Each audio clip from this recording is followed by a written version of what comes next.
اعوذ باللہ من الشیطان الرجیم بسم اللہ الرحمن الرحیم۔ آج ہم نماز نبوی کے اندر دیکھیں گے فرض نماز کے بعد اجتماعی دعا۔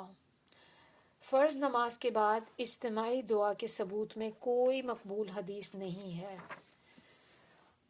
رسول اللہ صلی اللہ علیہ وسلم مدینہ منورہ میں 10 سال رہے، 5 وقت نمازیں پڑھائیں۔ صحابہ کرام کی کثیر تعداد نے آپ کی اقتداء میں نمازیں پڑھی، مگر ان میں سے کوئی ایک بھی اجتماعی دعا کا ذکر نہ کرے۔ تو پھر اس سے ہمیں صاف پتہ چل جاتا ہے کہ یہ وہ چیز ہے کہ جو انہوں نے نہیں کی کبھی، کہ بیٹھ کے ایک اجتماعی دعا کرنا۔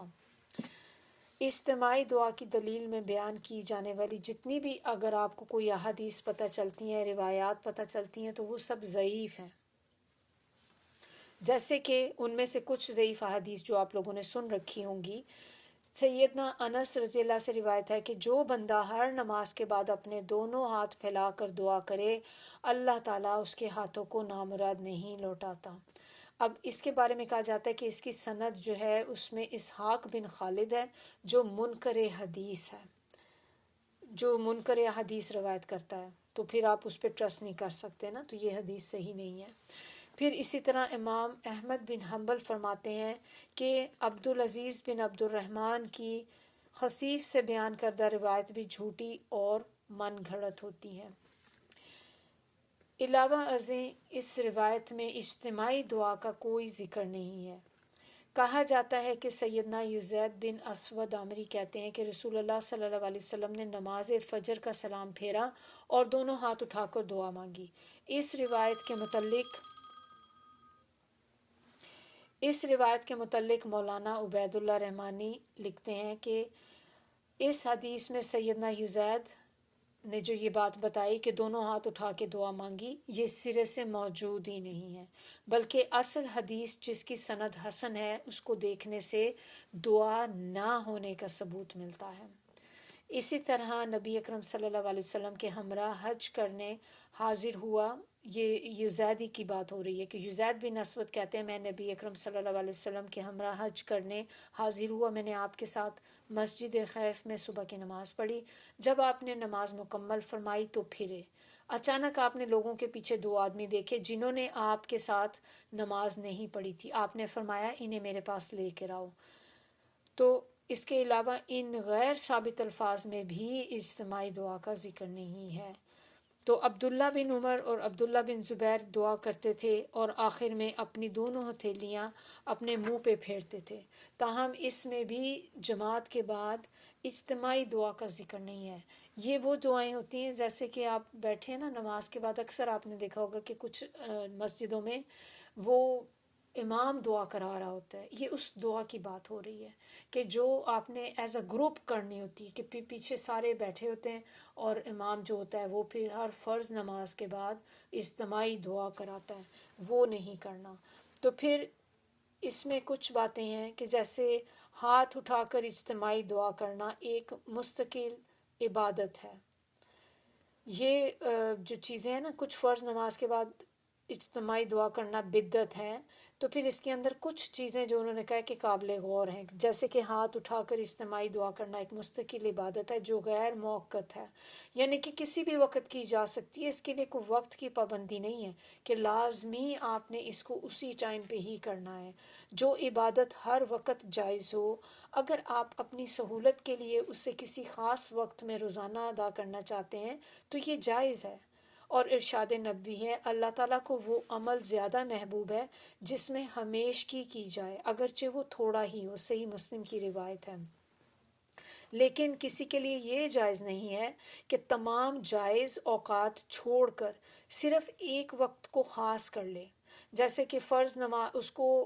اس وقت کو ایک فرض کا درجہ دے کر پھر وہ دوسرے مسلمانوں کو بھی اس کا پابند کر لے کہ اس کو ہم کریں گے لیکن خاص اسی وقت کریں گے۔ تو یہ اس میں جیسے فرض نماز کے بعد پھر آ جاتا ہے نا کہ اس کو مقرر کر لینا کہ لازمی اب ہم نے ہر فرض نماز کے بعد دعا کرنی ہے، یہ چیز یہاں پر بتائی جا رہی ہے کہ آپ اس کو باندھ نہ لیں اس وقت کے ساتھ، دعا آپ کسی بھی ٹائم پہ مانگ سکتے ہیں۔ تو پھر چونکہ جب شریعت نے اس وقت کو مسلمانوں پہ مقرر نہیں کیا تو پھر کوئی اور کیسے کر سکتا ہے۔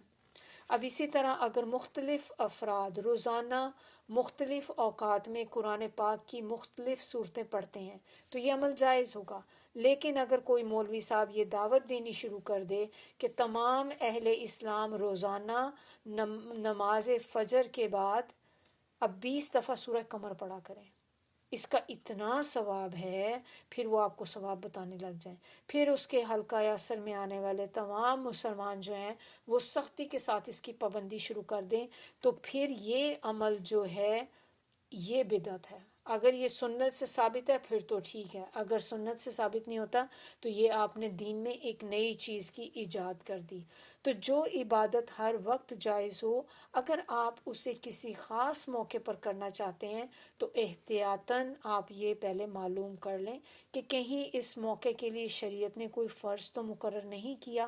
کیونکہ اگر اس موقع کے لیے شریعت نے کوئی فرض عائد کیا ہے تو پھر فرض ترک کر کے جائز کام میں لگے رہنا قطعاً جائز نہیں۔ مثلاً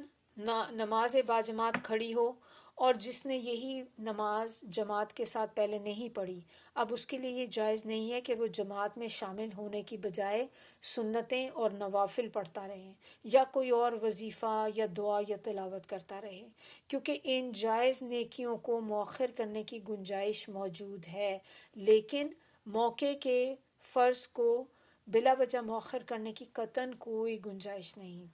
اگر اس خاص موقع کے لیے شریعت نے کوئی سنت مقرر کر رکھی ہے تو جائز کام چھوڑ کر سنت کو ترجیح دی جائے گی، اگرچہ سنت فرض نہیں ہے، اسے کیا جائے گا تو بہت زیادہ ثواب ہے، اور اگر کسی وجہ سے کبھی چھوٹ جائے تو پھر کوئی گناہ نہیں ہے، مگر ایک موقع کی سنت کو جب ہمیشہ ترک کیا جائے گا تو پھر گناہ لازم آئے گا، کیونکہ سنت چھوڑنے کے لیے نہیں بلکہ اپنانے کے لیے ہوتی ہے، اور اسے اپنانا ہی نبی صلی اللہ علیہ وسلم سے محبت کا تقاضا ہے، جبکہ اسے چھوڑے رکھنا وہ ایسے ہی ہے کہ جیسے آپ کو کسی سے محبت ہوگی تو ظاہر ہے پھر آپ اس کی چیزوں سے بھی محبت کریں گے۔ آپ کہتے ہیں کہ آپ کو نبی صلی اللہ علیہ وسلم سے محبت ہے لیکن آپ پھر سنت پہ عمل نہیں کرتے، یہ کیسے ہو سکتا ہے؟ تو ارشاد پاک ہے کہ جس نے میری سنت سے بے رغبتی کی وہ مجھ سے نہیں، صحیح البخاری میں ہے یہ۔ تو اس کی مثال فرض نماز کے بعد ایک وہ بھی ہوتی ہے نا جو لوگ پڑھتے ہیں لا الہ الا اللہ کا اجتماعی ورد، اس میں کوئی شک نہیں کہ لا الہ الا اللہ سب سے افضل ذکر ہے، لیکن اسے کسی بھی وقت کرنا جائز ہے، اور چونکہ فرض نماز کے بعد جو اوقات ہیں ان میں سے ایک وقت ہے، لہٰذا اگر کوئی شخص کسی فرض نماز کے بعد اپنے طور پہ لا الہ الا اللہ کہہ دیتا ہے تو یہ بالکل جائز ہے، لیکن جب ہم یہ دیکھتے ہیں کہ فرض نماز کے فوراً بعد نبی اکرم صلی اللہ علیہ وسلم کا معمول اور سنت کچھ اور ہے، تو پھر ہر فرض نماز کے بعد ہمیشہ لا الہ الا اللہ کا ورد کرنے کا مطلب ہے کہ اس موقع کی سنت کو ختم کر دیا، کیونکہ ہم نے تو اس کی دیکھ لی تھی نا کہ سنت، جب ہم نے یہ نماز کے اذکار دیکھے تھے، نماز کے بعد کے اذکار، تو ہم نے دیکھا کہ نبی صلی اللہ علیہ وسلم جیسے سلام پھیرتے ہیں تو اس کے بعد کیا چیزیں پڑھتے ہیں۔ اب آپ نے وہ چیزیں پڑھنے کی بجائے اگر یہ پڑھنا شروع کر دیں گے، حالانکہ یہ کلمہ خود بہت بابرکت ہے، اس کی بہت فضیلت ہے، لیکن this is not the right time. اس وقت آپ کو جو سنت طریقے سے پتہ چلتا ہے کہ نماز کے فوراً بعد آپ نے کیا کرنا ہے، جو نبی صلی اللہ علیہ وسلم نے کیا ہے، تو آپ وہی کام کریں گے، اور اگر آپ اس سے ہٹ کے کوئی چیز پڑھیں گے، چاہے وہ چیز کتنی ہی بلیسنگ والی کیوں نہ ہو، لیکن یہ وقت صحیح نہیں ہے اس کو پڑھنے کا۔ اگر کسی موقع کی سنت کے ساتھ ایک اور سنت آ ملے تو دونوں سنتوں کو بجا لانا درست ہوگا۔ مثلاً کسی فرض نماز کی جماعت ہوئی، امام صاحب نے سلام پھیرا تو امام صاحب اور مقتدی حضرات اپنے طور پہ مسنون اذکار اور دعاؤں میں مصروف ہو گئے، پھر کسی واقعی حاجت مند نے امام صاحب سے بارش کے لیے یا بیمار کے لیے یا کسی دوسرے جائز مقصد کے لیے خلوص نیت سے دعا کی درخواست کی، تو کسی کے مطالبے پر دعا کرنا بھی سنت ہے، لہٰذا دعا کرنا جائز ہوگا ایسی کنڈیشن میں۔ تو یاد رکھیے، ہاتھ اٹھا کر اجتماعی دعا کرنا نہ تو فرض نماز کا حصہ ہے اور نہ بعد والے مسنون اذکار کا، اسی لیے اس کا ہمیشہ اہتمام کرنا درست نہیں ہے، کیونکہ فرض نماز ایک الگ عبادت ہے اور ہاتھ اٹھا کر اجتماعی دعا کرنا ایک الگ عبادت ہے، اور جب کسی شرعی دلیل کے بغیر دو الگ الگ عبادتوں کو ایک مخصوص ترتیب کے ساتھ ہمیشہ ایک ساتھ ادا کیا جائے کہ دونوں ایک دوسرے کا حصہ معلوم ہو،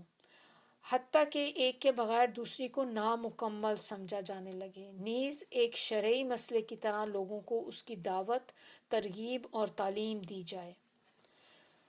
اور جو شخص ان عبادات کو آپ کے طریقے کے مطابق ادا نہ کرے اسے منکر اور گستاخ کے القابات سے نوازا جائے، تو پھر آپ راہ سنت سے بھٹک جائیں گے، کیونکہ جب مختلف عبادات کو اپنی مرضی سے انسان اکٹھا کر کے ایک نیا طریقہ رائج کر لیتا ہے تو وہ پھر سنت نہیں بدعت بن جاتا ہے۔ تو اصول کی بات جو ہے وہ یہ ہے کہ جو کام نبی اکرم صلی اللہ علیہ وآلہ وسلم کی زندگی میں ضروری بھی ہو اور اسے کرنے کے لیے کوئی رکاوٹ بھی موجود نہ ہو، پھر بھی پورے عہد نبوت میں اس کے کیے جانے کا کوئی ثبوت نہ ملے، مگر ہم نہ صرف خود اسے کریں بلکہ دوسروں کو بھی اس کی دعوت دیں تو وہ بدعت ہے۔ انسان فطرتاً سہولت پسند ہے، اس سے مسنون دعائیں یاد کرنا جو ہے نا وہ بڑا ہی گراں گزرتا ہے، تو چونکہ اس کی مصروفیات بھی آپ دیکھیں کہ انسانوں کی زیادہ ہوتی ہیں، اس لیے وہ فرض نمازوں کے بعد یکسوئی کے ساتھ 5-6 منٹ نہیں نکال سکتا، اور اس سنت سے بچنے کی بجائے انہوں نے اس سنت سے بچنے کے لیے انہوں نے کیا ایک سبسٹیٹیوٹ راستہ نکالا کہ جب مولوی صاحب سلام پھیرتے ہی ہاتھ اٹھائیں، چند مسنون اور غیر مسنون الفاظ پہ مشتمل جو بھی ان کے جملے ہوتے ہیں وہ پڑھیں، اور منہ پہ چہرے پہ ہاتھ دم کر کے نماز ہی ایسے فارغ کر دیں کہ بس سب کچھ آپ کا ڈن ہو گیا، اب آپ کو مزید کچھ پڑھنے کی ضرورت نہیں ہے۔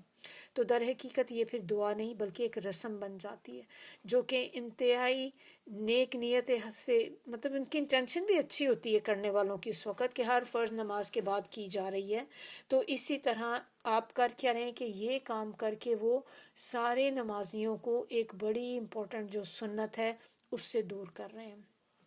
اس چیز سے ہم نے بچنا ہے۔ تو فرض نمازوں کے بعد جو مسنون اذکار ہیں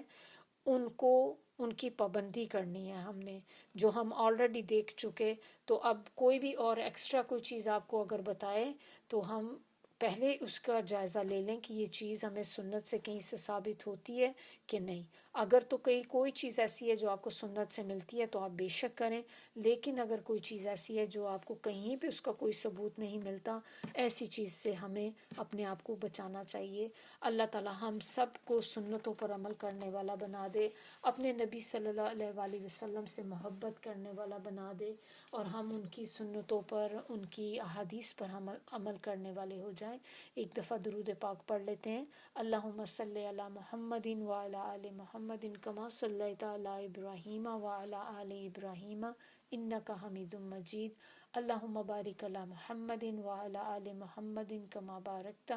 علی ابراہیم وعلی آل ابراہیم انک حمید مجید۔